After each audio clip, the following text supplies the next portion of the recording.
दोस्तों, आज के भौतिक घटना के एपिसोड में हम एक ऐसे अनोखे रेल यात्रा की घटना सुनेंगे जो आपको अंदर से हिलाकर रख देगी। तो चलिए बिना किसी देरी के इस डरावने घटना को आरव जी के पॉइंट ऑफ व्यू से सुनते हैं, जिनके साथ ये घटना वास्तव में घटा था। लेकिन दोस्तों, इससे पहले कि हम इस वीडियो में आगे बढ़ें, आप प्लीज इस चैनल को सब्सक्राइब करके इसे अपने दोस्तों के साथ शेयर जरूर करना, क्योंकि हम ऐसे वीडियोस हर शाम 6 बजे आपके लिए लाते रहते हैं।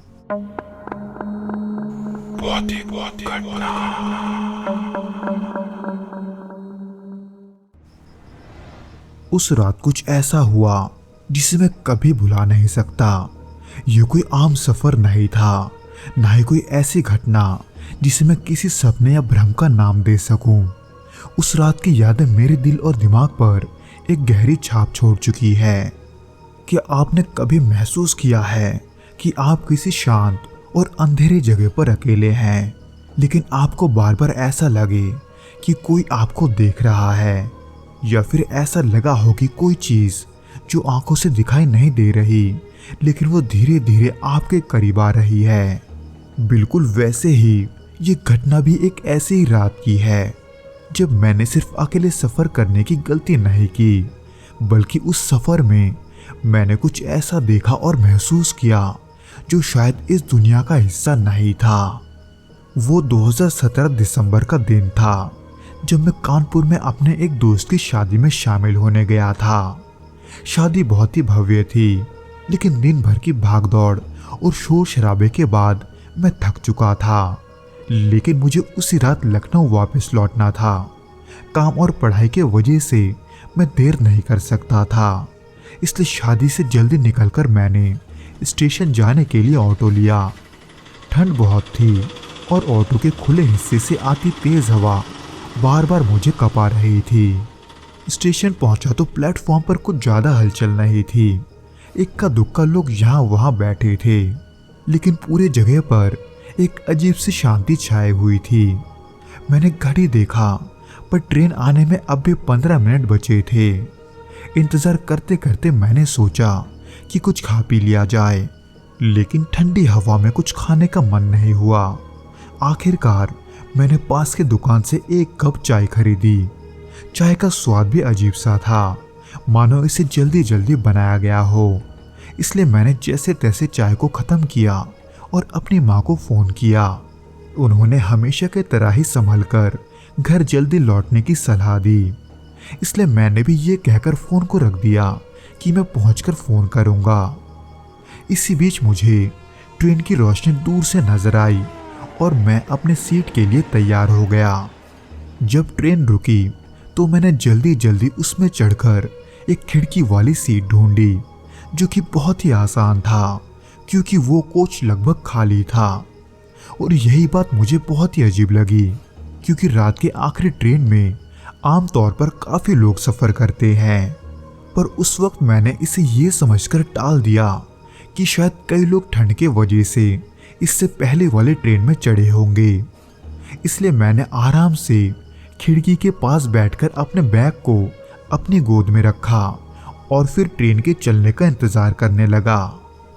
उस कोच की लाइट्स हल्की थी और मुझे अंदर एक अजीब सी गंध महसूस हो रही थी, मानो बहुत दिनों से इस डिब्बे को ठीक से साफ नहीं किया गया हो। उसी बीच मेरी नज़र कोच के दूसरी छोर पर गई, जहां एक आदमी सफ़ेद कुर्ता पजामा पहने चुपचाप बैठा हुआ था, जिसकी सिर्फ अजीब बात यह थी कि उसके चेहरे पर कोई भाव नहीं था और वो उसी नज़रों से मेरी तरफ देख रहा था। यानी कि उस आदमी को देखकर मैं ये नहीं कह सकता था कि वो मेरे बुरे सपने का कारण बनेगा, क्योंकि उसको देखकर मैंने सोचा कि शायद वो भी मेरी तरह थका हुआ होगा और अपना सफ़र चुपचाप पूरा करना चाहता होगा। इसलिए मैंने उससे नज़रें हटा ली और खिड़की से बाहर देखने लगा। ट्रेन ने धीरे धीरे रफ्तार पकड़ी और प्लेटफॉर्म की रोशनी को पीछे छोड़ने लगी।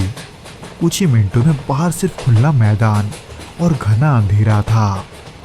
इसी बीच थोड़ी देर के बाद ट्रेन एक सुरंग में दाखिल हुई, जिसके वजह से ट्रेन के डिब्बों के अंदर अचानक घुप अंधेरा छा गया था और फिर कोच की लाइट्स हल्की हल्की झपकने लगी थी।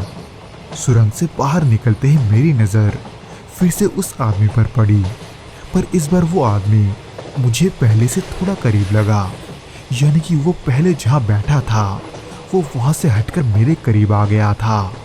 पर इतनी जल्दी ये देखकर मुझे झटका लगा। हालांकि मैंने खुद को ये समझाया कि ये सब आम बात है। थकान के कारण मेरा मन थोड़ी देर के लिए अशांत हो गया था, इसलिए मैंने सोचा कि यही बेहतर होगा अगर मैं ईयरफोन लगाकर गाने सुन लूं। इसलिए मैंने अपना फ़ोन निकाला और गाना प्ले किया। गाना तो शुरू हुआ, लेकिन न जाने क्यों वो कुछ सेकंड्स बाद ही अचानक बंद हो गया। फ़ोन की स्क्रीन भी पूरी तरह से काली हो गई थी। मैंने घबराहट में फ़ोन चालू करने की कोशिश की, लेकिन कोई फ़ायदा नहीं हुआ, जबकि फ़ोन में आधा बैटरी बचा हुआ था। इसी बीच ट्रेन दूसरे सुरंग में जाकर दाखिल हुई और उस सुरंग के अंधेरे में मुझे अचानक एक हल्की फुसफुसाहट सुनाई दी। ऐसा लगा जैसे कोई मेरे पीछे से मेरा नाम पुकार रहा है। मेरे नाम को इस तरह से सुनकर मेरी सांसें पल भर के लिए तेज हो गई, पर जब मैंने पलटकर देखा तो वहां कोई नहीं था। हालांकि शुरुआत में मुझे ये उतनी हैरानी की बात तो नहीं लगी, क्योंकि मैंने उसे अपना भ्रम समझा था।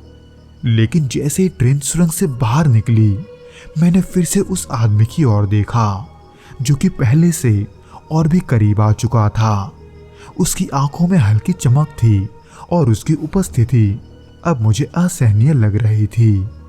मैंने अपने सीट पर ही खिसकने की कोशिश की, लेकिन मेरे पैर जैसे वही जम गए थे।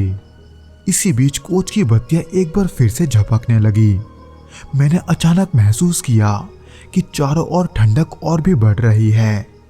उसी दौरान कोई परछाई ठीक मेरे करीब से गुजरी।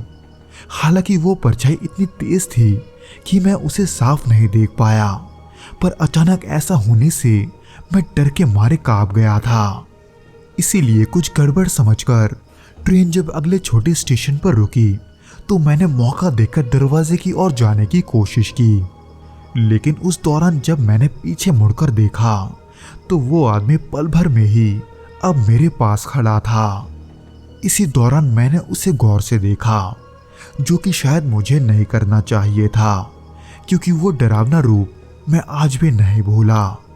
खास करके उस आदमी के आंखों को, जिसकी दोनों काली पुतलियां इतनी बड़ी थी कि आंखों का सफेद हिस्सा नजर में नहीं आ रहा था, और उसके ऊपर से उसका वो विकृत चेहरा, जिसमें हल्का सा अंधेरा पड़ते ही मुझे एक शैतानी हंसी दिखाई दे रहा था। उस आदमी को मेरे पास आए हुए कुछ ही पल हुए थे, पर उन पलों में ही मेरा पूरा शरीर डर के मारे सुन पड़ चुका था। एक बार के लिए तो मुझे ऐसा भी लग रहा था कि मेरा पूरा शरीर बेजान हो चुका है। मुझे ये डर था कि मैं ट्रेन के हिचकोलों के वजह से गिर ना जाऊं। मेरे आसपास भी ऐसा कोई नहीं था जिससे मैं मदद मांग सकूं, और अगर होता भी तो शायद मैं मदद नहीं मांग पाता, क्योंकि उस समय मेरा गला इतना सूख चुका था कि शायद मेरे गले से आवाज ही नहीं निकलती। उसी दौरान ट्रेन एक झटके के साथ फिर से चल पड़ी। मैं सीट पर गिर पड़ा और बेहोशी सा महसूस करने लगा। जब मेरी आंखें खुली तो मैंने देखा कि कोच पूरी तरह से खाली है। मैं समझ नहीं पा रहा था कि जो कुछ हुआ वो सच था या एक डरावना सपना। आखिरकार ट्रेन जब आखिरी स्टेशन पर पहुंची तो मैं जल्दी से बाहर कूद पड़ा। बाहर स्टेशन पर कुछ लोगों को देखकर आखिर में मेरी जान में जान आई। उस रात जो कुछ भी हुआ उसने मुझे एक सवाल के साथ छोड़ दिया कि हमारी दुनिया उतनी साधारण है जितनी हम सोचते हैं, या फिर इसमें ऐसी परतें छुपी है जिनका अंदाजा हमें कभी नहीं हो सकता। कभी कभी मैं खुद से पूछता हूँ, क्या वो घटनाएं सिर्फ मेरी दिमाग का भ्रम थी, या फिर मैं किसी ऐसी सच्चाई के करीब था जिसे हम समझ नहीं सकते।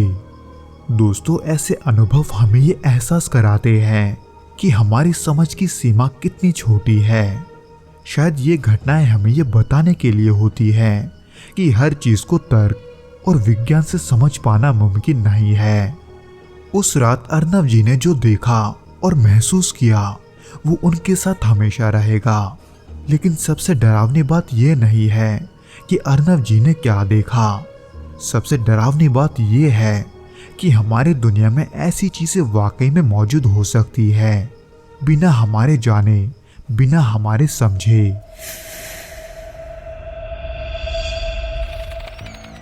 तो दोस्तों, ये तो था वो घटना जो कि अर्नव जी के साथ घटा था।